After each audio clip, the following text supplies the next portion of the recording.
presence and the barakah of that time and the barakah of the class itself is in itself giving us that inspiration altogether. May Allah subhanahu wa ta'ala make us from those يَتَعَلَّمُونَ الْعِلْمَ وَيَتَّبِعُونَ أَحْسَنَهُ. May Allah subhanahu wa ta'ala make us from those that would get the knowledge and follow it in the best way, and make us from those that would get the ilm and be the good example to inspire others with it. Allahumma ameen. Allahumma ameen. Allahumma ameen. You know, I'll tell you a dream.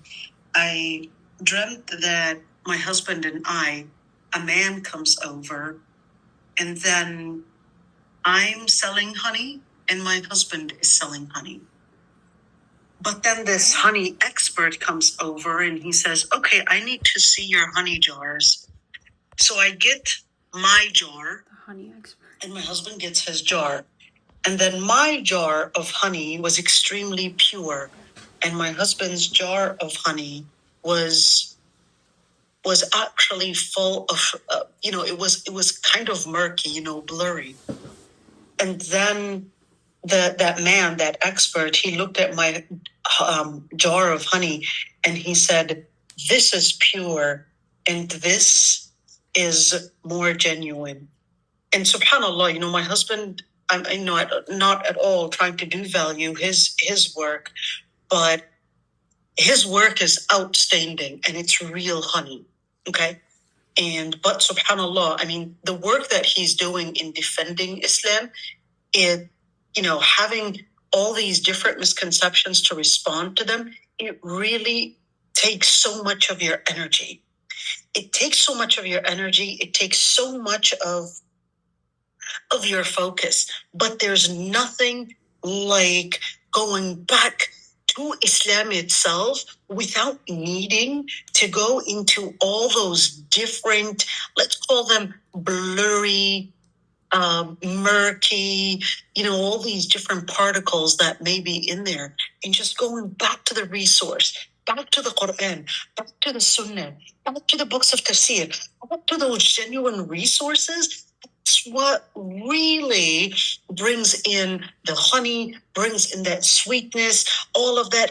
Not at all trying to devalue his work. Bil'aks, I really am so blessed to have him with me, because at many times, I would get carried away easily with so many different distractions. And then he comes in, he's like, oh, you're at it again.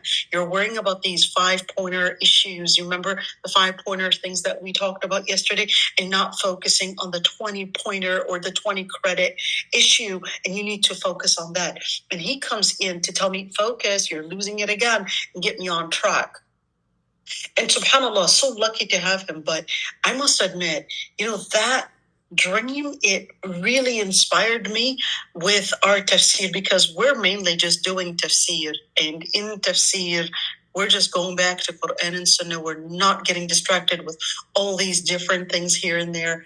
And subhanAllah, that's something that we always need to just remind ourselves, that we have to go back to the resources. We got to go back to the Quran and Sunnah. I know it might be sometimes a little long and you might get off track a little bit, but that's that area that will consider it as another flashlight with all those different lights that are in there, that's trying to bring more and more clarity to the topic that we're discussing, which is Quran. And the Salihin used to say, and the ulama used to say, that Al-Quran la tafna ajaibuhu. They used to say that the Quran, you would never find an ending to all the different musing sciences and musing wisdoms that are hidden within it. They're treasures that even if I were to do the tafsir again,